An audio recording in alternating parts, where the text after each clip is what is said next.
Avez-vous déjà eu l'impression que vos jambes ne vous appartenaient plus vraiment? Comme si, du jour au lendemain, elles avaient perdu un peu de leur force, de leur stabilité, ou cette légèreté qui vous accompagnait autrefois quand vous marchiez dans la rue ou montiez les escaliers. Beaucoup de personnes après 60 ans pensent que ce n'est qu'un signe normal du vieillissement. Mais la vérité, c'est que derrière ces douleurs, ces lourdeurs, ou cette perte de confiance, il y a souvent des causes cachées, silencieuses, que même certains médecins oublient de souligner. Et c'est exactement ce que nous allons explorer aujourd'hui. Dans cette vidéo, je vais vous parler de 4 déclencheurs secrets de douleurs aux jambes. 4 erreurs courantes, presque invisibles, qui sabotent vos muscles, fragilisent votre équilibre et augmentent le risque de chute. Ce que je vais partager avec vous n'est pas destiné à vous faire peur, mais au contraire à vous redonner le pouvoir, celui de comprendre ce qui se passe dans votre corps et d'agir avec des gestes simples, quotidiens, qui peuvent transformer votre bien-être. Imaginez un instant, un senior de 72 ans, appelons-le Jacques. Jacques était en pleine forme, jusqu'au jour où il a fait une chute bête, en se levant simplement de son fauteuil. Pas d'escalier, pas de tapis glissant, juste un corps qui n'a pas répondu à temps. À l'hôpital, il s'est rendu compte que ce n'était pas seulement l'âge qui l'avait piégé, mais bien plusieurs petites habitudes accumulées qui avaient miné ses jambes en silence depuis des années. C'est exactement ce que nous allons décortiquer ensemble. Le premier déclencheur, et sans doute le plus sous-estimé, c'est la confusion entre repos et immobilité. Beaucoup de seniors pensent qu'après 60 ou 70 ans, il faut se ménager, éviter de trop bouger, écouter sa fatigue. Et bien sûr, le repos est nécessaire. Mais le piège, c'est de croire que plus on se repose, mieux on protège ses jambes. En réalité, c'est exactement l'inverse. Quand vous restez assis trop longtemps, vos muscles cessent de recevoir les stimulations dont ils ont besoin pour rester vivants. C'est un peu comme un instrument de musique oublié dans son étui. Il se désaccorde, il perd sa sonorité. Vos quadriceps, vos mollets, vos fessiers, tout ce système qui soutient votre marche commence à s'affaiblir dès que vous réduisez vos mouvements. Et le plus sournois, c'est que cela ne se remarque pas tout de suite. Vous pouvez rester des semaines à bouger un peu moins sans vous en rendre compte. Puis un matin, vous découvrez que vous avez du mal à vous lever d'une chaise sans vous appuyer sur vos bras. Les chercheurs de la Revue européenne de la gérontologie ont montré que chez les personnes âgées, seulement 10 jours d'inactivité suffisent pour entraîner une fonte musculaire mesurable, en particulier dans les jambes. 10 jours seulement. Imaginez alors ce qui se passe quand on passe des mois ou des années à limiter ses efforts au strict minimum. Mais attention, je ne parle pas ici de sport intensif ou de séances de gym interminables. Le secret n'est pas dans l'excès, il est dans la régularité. Ce sont les petites stimulations quotidiennes qui font la différence. Prenons l'exemple de Jeanne, 69 ans. Elle avait peur de sortir marcher parce qu'elle se sentait instable. Sa kinésithérapeute lui a conseillé un exercice tout simple, 10 levées de talons chaque matin, en se tenant au plan de travail de sa cuisine. Au début, Jeanne doutait, mais après 3 semaines, elle a remarqué que monter une marche d'escalier lui demandait moins d'efforts et qu'elle se sentait plus solide sur ses jambes. Pourquoi? Parce que nos muscles, même à 70, 80 ou 90 ans, restent vivants. Ils n'attendent qu'un signal de votre part pour se réveiller, se renforcer, se régénérer. On croit souvent que c'est fini, que le corps ne répond plus. Mais la science le confirme. Les muscles des seniors réagissent encore à la stimulation, parfois même plus rapidement qu'on ne le pense. Alors, comment éviter ce premier déclencheur caché? La clé, c'est de ne jamais confondre repos et immobilité. Reposez-vous bien sûr, mais interrompez l'immobilité. Toutes les 30 à 40 minutes, levez-vous. Même si ce n'est que pour marcher dans le couloir, pour aller chercher un verre d'eau ou simplement pour vous étirer. Imaginez votre corps comme un moteur. Si vous le laissez tourner un peu chaque jour, il ne cale pas. Mais si vous le laissez s'éteindre complètement, il sera beaucoup plus difficile à relancer. Et souvenez-vous, vos jambes ne sont pas seulement un moyen de marcher. Elles sont votre indépendance, votre liberté, votre dignité. Chaque petit mouvement est un investissement dans votre futur. Un acte de résistance contre cette perte insidieuse de force qui fait croire à tant de personnes âgées que c'est normal de décliner. Non, ce n'est pas une fatalité. C'est une habitude à changer. Voilà donc le premier déclencheur, l'illusion que se reposer protège, alors que c'est justement bouger un peu, chaque jour, qui préserve vos jambes.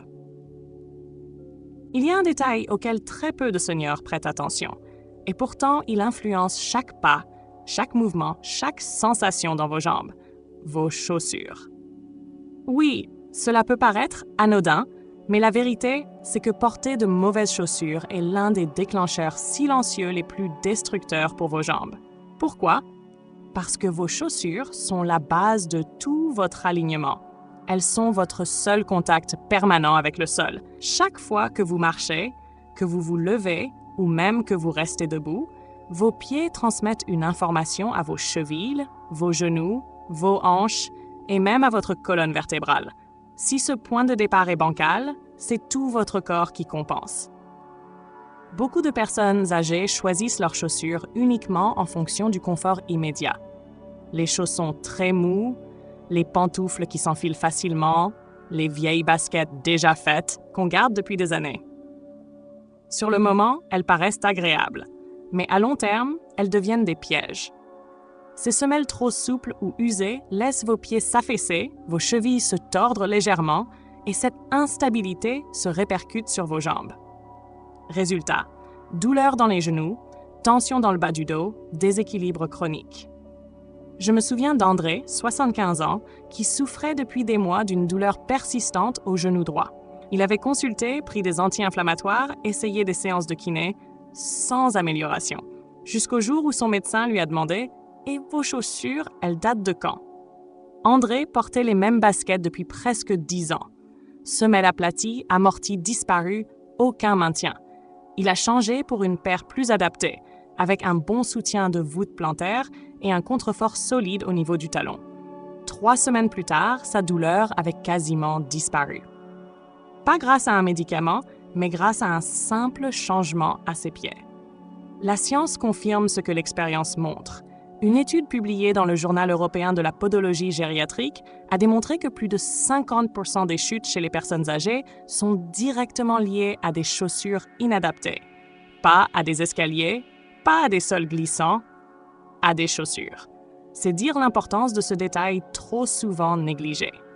Alors, comment choisir les bonnes chaussures? D'abord, oubliez le mythe du tout mou. Vos pieds ont besoin de soutien, pas de mollesse. Une bonne chaussure doit maintenir fermement le talon, offrir un appui stable sous la voûte plantaire et ne pas se plier comme une feuille de papier. Un petit test simple. Prenez votre chaussure, essayez de la tordre. Si elle se tord facilement, elle ne soutient rien. Si elle résiste, c'est un bon signe. Ensuite, veillez à ce que vos chaussures ne soient ni trop grandes ni trop petites. Beaucoup de seniors gardent des chaussures qu'ils trouvent encore bonnes, mais qui ne correspondent plus à la forme actuelle de leurs pieds. Or, avec l'âge, le pied s'élargit légèrement et les besoins changent. Enfin, privilégiez des semelles antidérapantes, surtout si vous marchez souvent sur du carrelage ou des sols lisses. Vos jambes méritent une fondation solide. C'est un peu comme une maison. Si les fondations sont fragiles, tout l'édifice en souffre. Si vous sentez que vos jambes vous lâchent, commencez par regarder sous vos pieds. Parfois, la solution n'est pas dans vos muscles ni dans vos articulations, mais dans ce que vous portez chaque jour sans y penser. Le troisième déclencheur caché, lui, est encore plus insidieux, parce qu'il ne se voit pas. C'est la sédentarité prolongée, ou ce que j'appelle le piège de la chaise. On croit souvent qu'être assis, c'est se reposer. Mais rester assis trop longtemps, c'est comme appuyer doucement, mais sûrement sur un bouton « pause » dans votre corps. Vos muscles cessent de travailler, vos articulations se raidissent et votre circulation ralentit, au point de provoquer gonflement, lourdeur et même petites douleurs lancinantes dans les mollets ou derrière les genoux. Imaginez votre corps comme une rivière. Quand l'eau coule, elle est claire, vive, pleine de vie. Quand elle stagne, elle devient lourde, trouble, étouffée. C'est exactement ce qui se passe dans vos jambes quand vous restez trop longtemps immobile. Le sang circule moins bien, les nutriments atteignent plus difficilement vos muscles, vos nerfs reçoivent moins de signaux et tout votre système perd en efficacité. Un exemple concret. Marie, 92 ans, passait ses après-midi entières dans son fauteuil préféré à lire ou regarder la télévision. Elle se levait seulement pour aller dîner. Résultat, elle s'est mise à ressentir des fourmillements de plus en plus fréquents dans ses jambes, au point d'avoir peur de marcher. Son médecin lui a conseillé un exercice très simple. Mettre une alarme toutes les 40 minutes, se lever, marcher quelques pas, étirer ses chevilles et ses genoux. Après un mois, ses sensations de fourmillement avaient diminué de moitié et elle se sentait plus stable. La recherche est claire. Selon une étude de la Société française de gériatrie, les personnes âgées qui restent assises plus de 6 heures par jour présentent une diminution significative de la force musculaire des jambes, ainsi qu'un risque accru de perte d'équilibre. Et le pire, c'est que beaucoup dépassent largement ce chiffre sans même s'en rendre compte. Alors, que faire? Encore une fois, pas besoin de révolutionner votre vie. Il suffit d'introduire des interruptions de mouvement. Marchez un peu dans la maison, faites quelques flexions de cheville, levez-vous pour boire un verre d'eau, montez et descendez une marche. Chaque micro-mouvement est un rappel pour vos muscles que vous en avez encore besoin. Et n'oubliez pas, s'asseoir n'est pas mauvais en soi. C'est l'excès d'assise qui devient toxique. Comme pour beaucoup de choses, c'est la dose qui fait le poison. Il existe un autre déclencheur silencieux qui mine la force et la santé de vos jambes, et celui-ci est particulièrement dangereux car il est souvent ignoré. Les signaux d'alerte que votre corps vous envoie et que vous choisissez de ne pas écouter. Vous voyez, le corps n'abandonne jamais du jour au lendemain. Avant une chute, avant une faiblesse soudaine, il y a presque toujours des petits messages, des crampes nocturnes qui reviennent régulièrement, un pied qui s'endort un peu trop vite, une sensation de lourdeur après seulement quelques minutes de marche, une cheville qui vacille quand vous montez un trottoir. Ces détails, beaucoup de seniors les considèrent comme normaux, comme l'âge qui fait son travail. Mais ce n'est pas le cas. Ce sont des avertissements. Prenons l'exemple de Lucienne, 66 ans. Chaque soir, elle ressentait des crampes dans ses mollets. Elle se disait « C'est rien, ça passera ». Jusqu'au jour où, en descendant les escaliers, sa jambe a cédé. Après des examens, elle a appris qu'elle souffrait de problèmes de circulation qui auraient pu être améliorés bien plus tôt si elle avait parlé de ses crampes à son médecin. Les signes étaient là, mais elle n'a pas écouté. La Société française de médecine gériatrique a révélé que plus de 60% des seniors de plus de 65 ans ressentent régulièrement des symptômes dans les jambes. Picotement, engourdissement, raideur ou gonflement. Et pourtant, moins d'un tiers en parlent à leur médecin. Pourquoi? Parce qu'ils pensent que ce n'est pas important ou que tout le monde a ça en vieillissant. C'est une erreur. Ignorer ces signaux, c'est comme ignorer le voyant rouge qui s'allume sur le tableau de bord de votre voiture. Le problème n'apparaît pas d'un coup, il s'installe doucement jusqu'au jour où il devient une urgence. Mais la bonne nouvelle, c'est qu'en prêtant attention à ces petits signes, vous pouvez intervenir avant qu'il ne soit trop tard. Comment? D'abord, en observant. Si vous avez des crampes régulières, ne les ignorez pas. Elles peuvent indiquer un manque d'hydratation, une carence en minéraux ou un début de problèmes circulatoires. Si vos chevilles gonflent en fin de journée, ce n'est pas seulement parce que vous êtes resté debout trop longtemps. C'est peut-être un signe que votre retour veineux est insuffisant. Si vos jambes sont raides le matin, ce n'est pas juste l'âge. C'est peut-être que vos muscles et vos articulations réclament plus de mouvement ou un peu de soins ciblés. Et l'intervention n'est pas toujours lourde. Parfois, il suffit de gestes simples. Élever les jambes quelques minutes le soir, faire un automassage doux avec une huile, boire plus d'eau, ou signaler vos symptômes à votre médecin pour vérifier qu'il n'y a pas de cause sous-jacente. L'essentiel est de ne pas banaliser, car vos jambes, ce ne sont pas seulement des muscles et des os. Elles sont vos racines, votre point d'ancrage dans la vie. Elles vous portent quand vous allez au marché, quand vous prenez vos petits-enfants dans les bras, quand vous sortez marcher au soleil. Les négliger, c'est rétrécir peu à peu votre liberté. Les écouter, Et en prendre soin, c'est prolonger votre indépendance. Et maintenant, prenez un instant pour réfléchir. Pensez à toutes les années où vos jambes vous ont soutenu. Les kilomètres parcourus, les danses, les marches sous la pluie, les courses pour attraper le bus, les balades au bord de la mer, tout ce que vous avez vécu, elles étaient là.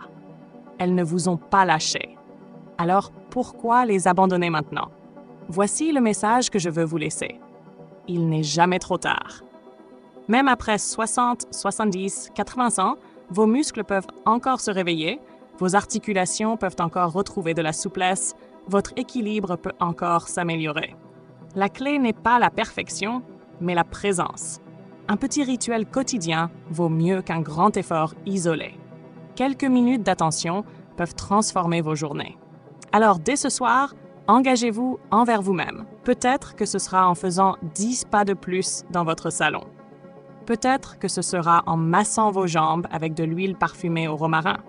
Peut-être que ce sera en sortant une vieille paire de chaussures pour la remplacer par une nouvelle, adaptée et stable. Chaque geste compte. Vos jambes ne sont pas une fatalité. Elles ne sont pas condamnées à s'affaiblir en silence. Elles attendent simplement que vous leur rappeliez qu'elles comptent encore, qu'elles sont encore capables de vous porter vers vos envies, vos projets, vos rêves. Et si vous prenez soin d'elles, elles continueront à prendre soin de vous. Alors, si ce message vous a parlé, je vous invite à partager votre expérience en commentaire. Avez-vous déjà ressenti ces petits signaux dans vos jambes? Quelles habitudes vous aident à vous sentir plus fort, plus stable, plus confiant? Écrivons ensemble un espace de soutien et de partage. Et surtout, n'oubliez pas de mettre un j'aime à cette vidéo, de vous abonner à la chaîne et d'activer la cloche pour ne manquer aucun nouveau conseil. Parce que chaque semaine, nous partageons des outils simples mais puissants pour vivre mieux, plus longtemps et avec plus de liberté. Rappelez-vous, ce n'est pas seulement une question de jambes. C'est une question de dignité, de confiance, d'autonomie. Et vous méritez de garder tout cela aussi longtemps que possible. Voici à quoi je vous invite. Faites un premier pas dès aujourd'hui. Pas demain, pas la semaine prochaine. Maintenant. Parce que chaque pas que vous ferez sera un pas vers plus de force, plus de liberté et plus de vie.